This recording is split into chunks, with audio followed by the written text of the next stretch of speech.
Of all the unknowns people look for a way to reveal, one of the most vexing is the future. As I've said, I don't put much stock in any device or technique that claims to tell the future. The universe, constantly being transformed by acts of free will, is just too random for incarnate beings like us to anticipate very specifically. That's not to say I think the future is entirely unknowable. However, to know the future is something I believe requires a frame of reference outside of the linear time experienced by human beings. The mind of God, existing in some unknown continuum beyond our space-time, can doubtless look at past, present, and future as if they were just so many positions along a stream. But that divine perspective is not found in the terrain of mortal experience. While I doubt the ability of human beings to see into the future, devices used for divination can provide a system of reflection and insight to inform the choices we make that shape our lives. They can draw attention to influences and trends that help form the momentum of the future, if not precisely spell it out in detail.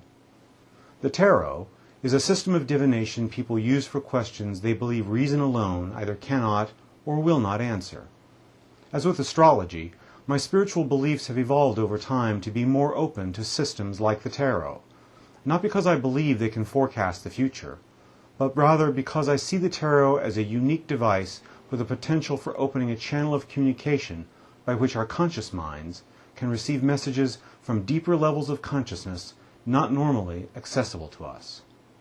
What I want to share in this two-part video are my thoughts about how the tarot can function as a kind of metaphysical messaging system that can reveal useful insights in response to our questions.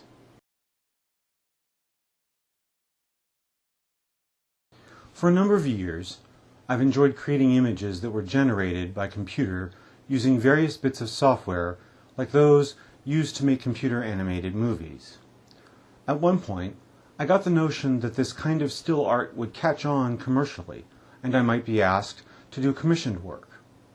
I typically produce my own original images through experimentation, often with no particular end in mind when I begin them. Having to aim for a specific concept that came from someone else posed a creative challenge. To find out how difficult a challenge it would be, I looked around for existing images to give me something to work toward.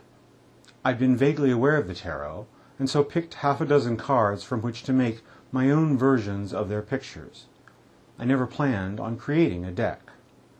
I showed the finished work to a graphic designer I knew. He thought what I had done was rather good, and suggested that I should complete an entire deck. So I began to look at the styles of different decks and designed a deck of my own based on the classic Rider-Waite images. That project inspired me to learn more about the symbolism of each card over the 3 years it took to complete my deck.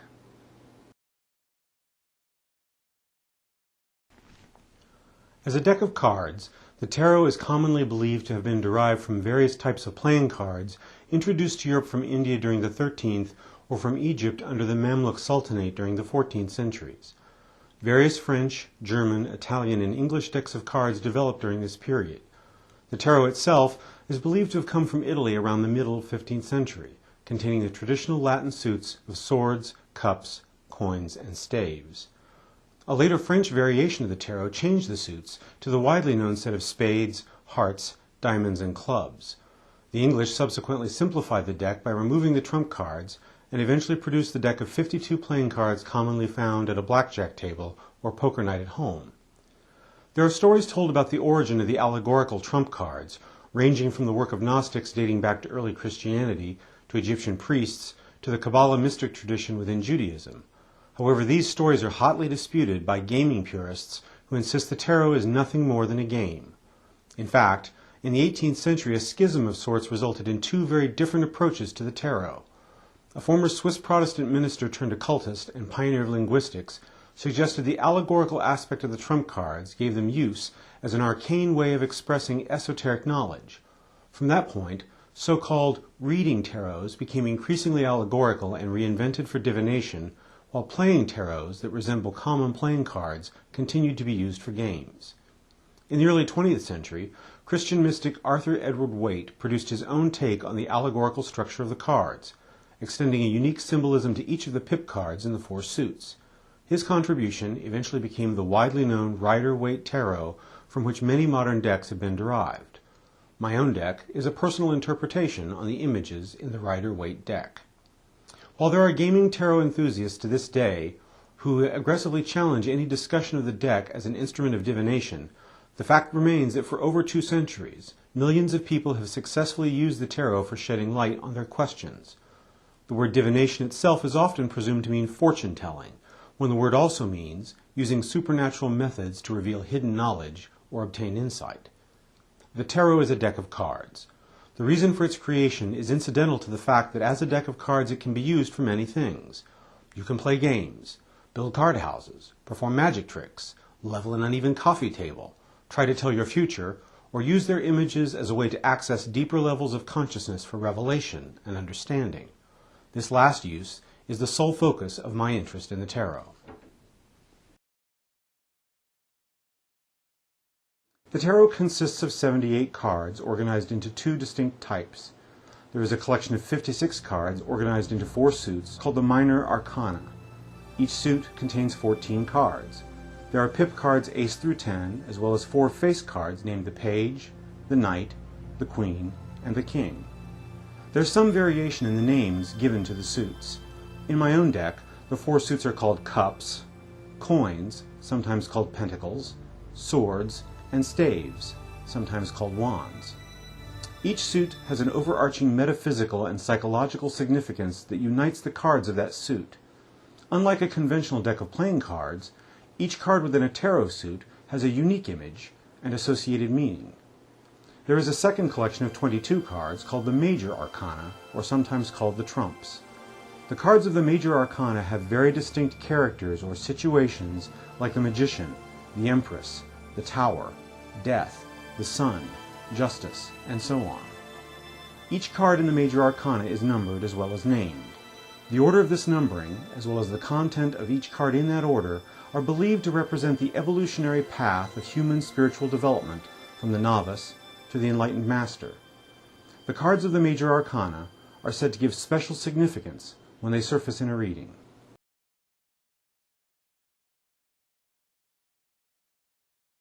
A key to understanding the tarot comes from the work of the Swiss psychiatrist Carl Jung, who lived from 1875 to 1961. Jung was not only fascinated with the workings of the human psyche, he was also very curious about metaphysics and mysticism. Several of Jung's ideas have a central role to play in explaining the tarot. In this first part of the video, I want to talk about one of those ideas. Jung said, "Man's task is to become conscious of the contents that press upward from the unconscious." One of the ways Jung suggested we might understand those contents was through his notion of archetypes in human psychology. An archetype is a general and idealized form of a personality or behavior. It was Jung who proposed that archetypes were universal forms that convey experiences and emotions, producing recognizable and common patterns of behavior that then result in understandable and likely outcomes. While the questions we ask of the tarot have the form of human language, the answers given in reply are expressed in the language of archetypes. Because of this, the answers require interpretation to translate their meanings into the contexts of our personal lives and our specific inquiry. But archetypes also make it possible for a system of 78 cards to speak to a wide range of situations.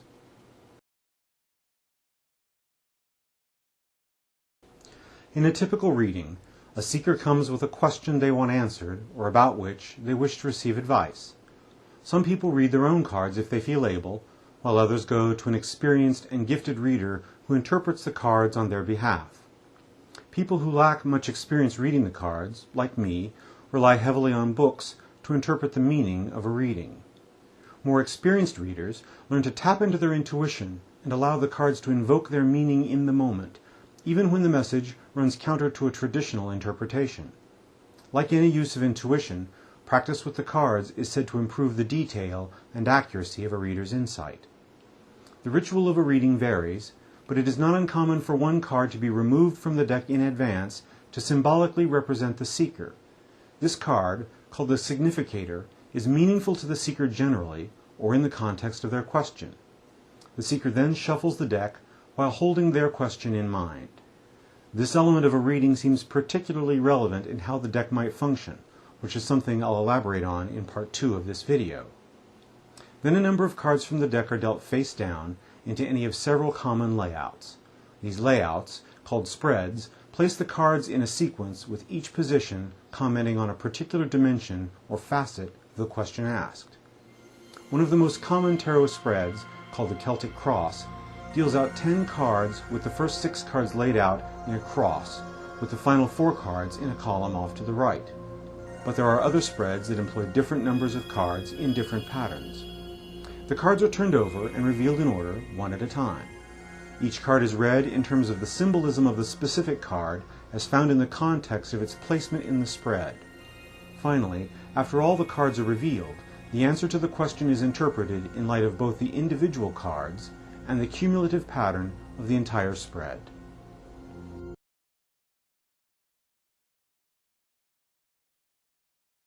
In my mind, the tarot is a kind of metaphysical technology, like a spiritual instant message system of sorts. It employs a fairly standardized device and one of several typical methods.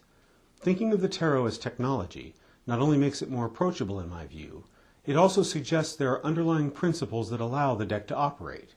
In fact, one of the reasons I find the tarot fascinating is the manner in which it appears to bring together functions of human psychology, physical reality, and spiritual gifts to convey meaning. To understand this point of view, a few observations about readings are worth mentioning. The physical contact between a seeker who consults the tarot with the deck as it is shuffled, while at the same time focusing mentally on their question, is important. Second, it is also significant that the cards are dealt into their spreads face down and only turned up when it is time to read the unique occurrence of meaning revealed by the entire spread. What do I mean by a unique occurrence of meaning? Mathematically, there are a known number of possible combinations of cards that can appear in a given reading. The exact number is determined by the number of cards shuffled in the deck, as well as how many cards are drawn for the reading. In a 10-card Celtic Cross spread, with one card removed in advance to represent the seeker, there are approximately 4 billion sequences into which the cards seen in a reading can be arranged. To see just how unique a given reading is, if you assume tarot reading is about 230 years old, and there has been one reading done on average every second in that time, the total number of sequences that have appeared so far amounts to almost 2/10,000,000ths of 1% of the total possibilities. And that number doesn't take into account combinations in which cards appearing upside down when revealed expose a different interpretation. You are likely the first, and perhaps only person, to see the sequence of cards that appear in your reading. I believe the tarot operates because it takes advantage of effects that arise from the structure of human consciousness and the quantum nature of our physical reality. To explain this in greater detail, first we must examine some additional ideas that come to us from Carl Jung. And then we need to explore one of the most famous thought experiments of quantum mechanics, conceived by one of the pioneers of quantum theory, Erwin Schrödinger. In part 2 of this video, I'll elaborate on these ideas from Jung and Schrödinger, as well as how they might work together to enable the tarot to do something rather extraordinary, send us cryptic but potentially useful information from beyond the curtain, beyond which our conscious minds cannot normally see.